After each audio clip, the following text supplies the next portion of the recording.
नमस्कार साथियों, स्वागत है आप सभी का इकोनॉमिक्स इनसाइट्स पर। मैं हूं निखिल वर्मा और आप हमारे साथ में हैं इकोनॉमिक्स का बहुत ही बेहतरीन टॉपिक पढ़ने के लिए।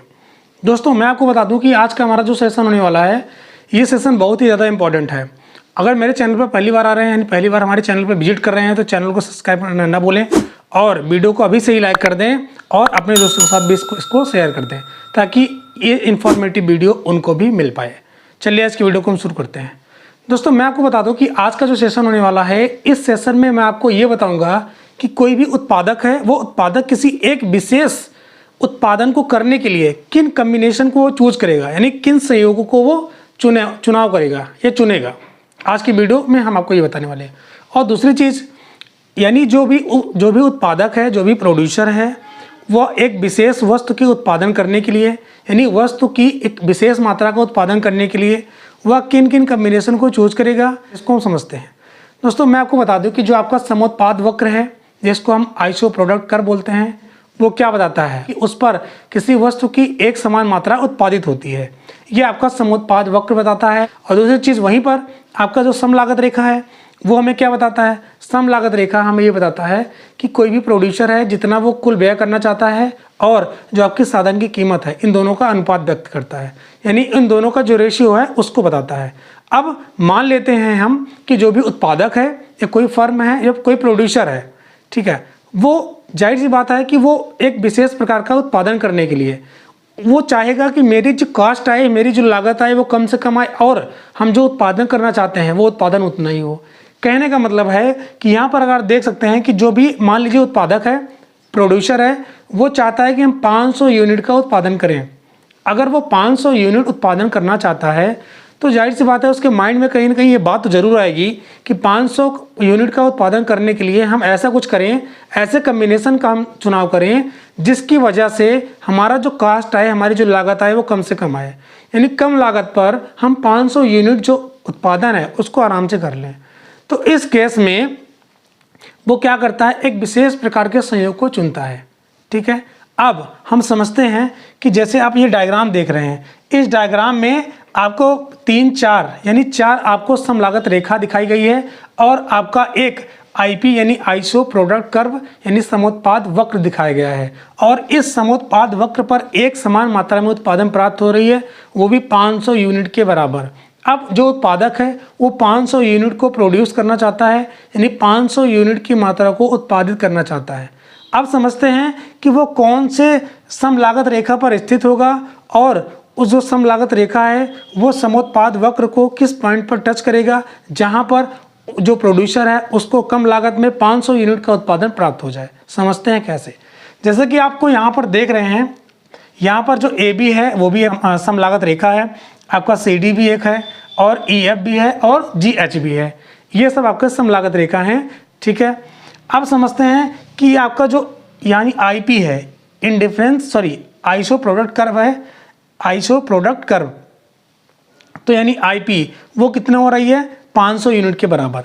अब आपको पता है कि यानी जो आपका जी एच ये सम लागत रेखा है, इस पर भी आपका आर जो पॉइंट है, इसको भी कोई भी उत्पादक वो सिलेक्ट कर सकता है, यानी इसका भी चुनाव करके वो 500 यूनिट के बराबर उत्पादन कर सकता है।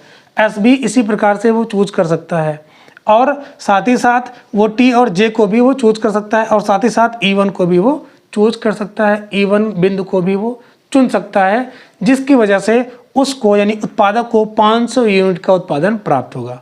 अब समझते हैं कि वो आर, एस और टी और जे का जो पॉइंट है, जो इस आइसो प्रोडक्ट कर्व पर ये जो पॉइंट है, इस पॉइंट को क्यों नहीं लेगा, केवल E1 पॉइंट को ही लेगा। समझते हैं, जैसे आपको पता है कि ये जो R और S है और T और J है, ये जो चारों पॉइंट हैं, ये चारों पॉइंट ऊंचे जो सम लागत रेखा है उस पर स्थित हैं।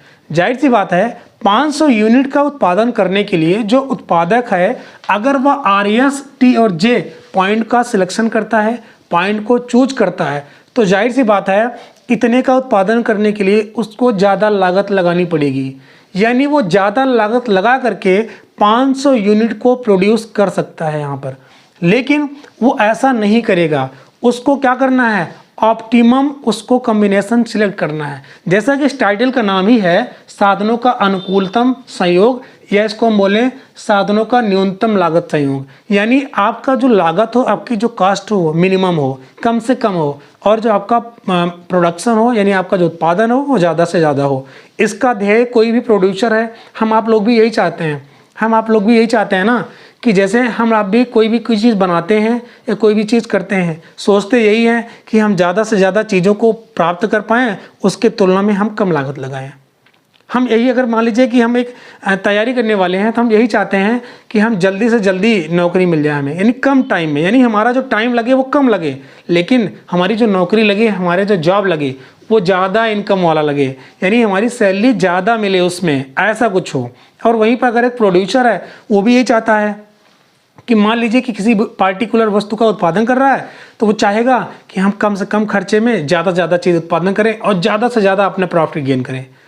मतलब वो अगर 50 रुपये लगा करके कोई भी वस्तु बना रहा है तो जाहिर सी बात है वो 500 रुपये की बेनिफिट को चाहता है, यानी 50 रुपये उसकी लागत है लेकिन वो 500 रुपये की कामना करता है, यानी 50 रुपये लागत लगा करके वो 500 रुपये के बराबर उसको लाभ प्राप्त करने की वो सोचता है। वैसे ही यहाँ पर जो उत्पादक है वो भी ऐसे ही कर रहा है। यहाँ पर वो चाहता है कि हमारी जो कॉस्ट है, यानी उत्पादन 500 यूनिट का उत्पादन करने के लिए हमारी जो कास्ट है, हमारी जो लागत है वो कम से कम हो और हमारा 500 यूनिट का उत्पादन भी आराम से हो जाए। तो इसीलिए वो ऊंचे जो सम लागत रेखा है उस पर नहीं जाएगा। ऊपर जाने का मतलब यह है, यानी आर, एस, टी और जे पॉइंट को अगर वो चुनेगा तो जाहिर सी बात है उसको लागत कहीं ना कहीं ज़्यादा है उस 500 यूनिट का उत्पादन करने के लिए। इसीलिए इन चारों पॉइंट में से किसी भी पॉइंट को वो चुनेगा नहीं, वो केवल E1 पॉइंट को चुनेगा। क्यों ऐसा करेगा? क्योंकि E1 पॉइंट को चुनने से उसकी लागत कम आएगी और 500 यूनिट के बराबर उसका उत्पादन प्राप्त हो जाएगा। इसीलिए जो उत्पादक है वो इसी पॉइंट को वो सिलेक्ट करेगा।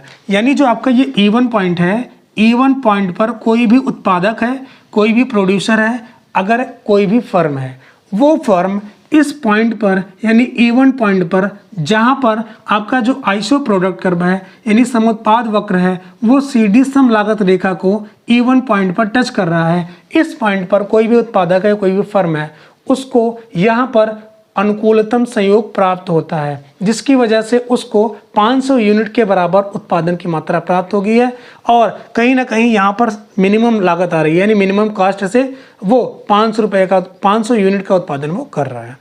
तो इसलिए अन्य पॉइंट को नहीं चुनेगा, यानी अन्य बिंदुओं को नहीं चुनेगा। जबकि आपको पता है ये जो समुत्पाद रेखा है, ये समुत्पाद वक्र है, इस वक्र के किसी भी पॉइंट को अगर उत्पादक सिलेक्ट करता है, चुनाव करता है, तो उसको एक समान उत्पादन प्राप्त होगी, यानी 500 के बराबर।